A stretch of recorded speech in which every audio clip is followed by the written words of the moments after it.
Hello दोस्तों।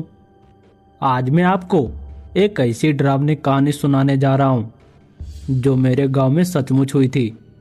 गांव का नाम है कालू खेड़ा।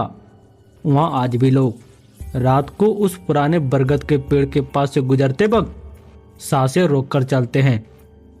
ये बात उस समय की है जब मैं 10वीं क्लास में पढ़ता था। हमारे गांव के बाहर एक बहुत पुराना बरगद का पेड़ था। उसकी जड़ें जमीन से बाहर निकली हुई थी, मानो कोई विशाल का सांप लिपटा हो। गांव वाले कहते थे कि उस पेड़ में एक जादुई औरत रहती है। नाम था उसका चुड़ैल बाई। लोग कहते थे कि जो भी रात में उस पेड़ के नीचे से अकेला गुजरता है, चुड़ैल बाई उसे अपने साथ ले जाती है। फिर वो इंसान कभी लौटकर वापस नहीं आता। सिर्फ उसकी चप्पल या दुपट्टा सुबह पेड़ के नीचे पड़ा मिलता है। एक दिन मेरे दोस्त रमेश ने कहा, यार डरपोक लोग ही ये सब बातें करते हैं, चलो आज रात को साबित करते हैं कि कुछ नहीं होता।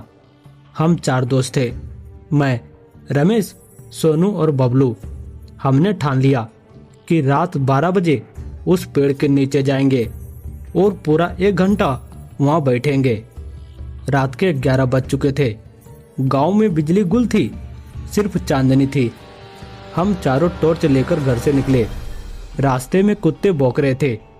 हवा में अजीब सी सरसराहट थी, जैसे कोई फुसफुसा रहा हो। जब हम सब बरगद के पेड़ के पास पहुंचे तो दिल जोर जोर से धड़क रहा था।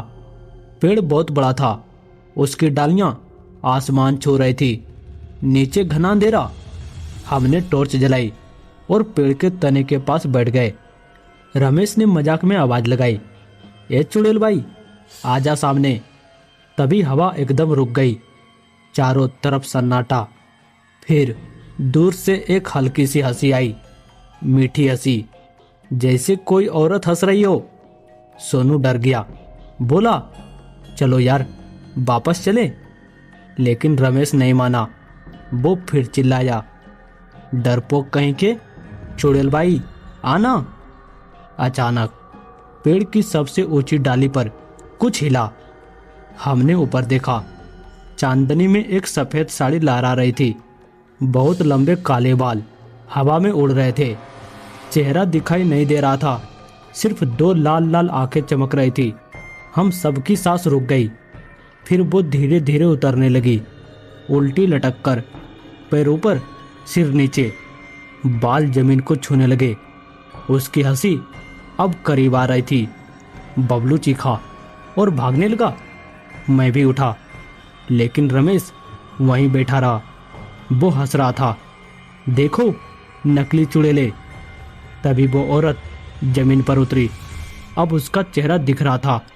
उसका मुंह बहुत बड़ा था, होठ काले, दांत नुकीले, जीभ बाहर लटकी हुई थी। वो रमेश की तरफ बढ़ी। रमेश का चेहरा सफेद पड़ गया। वो भागना चाहा, लेकिन उसके पैर नहीं हिले।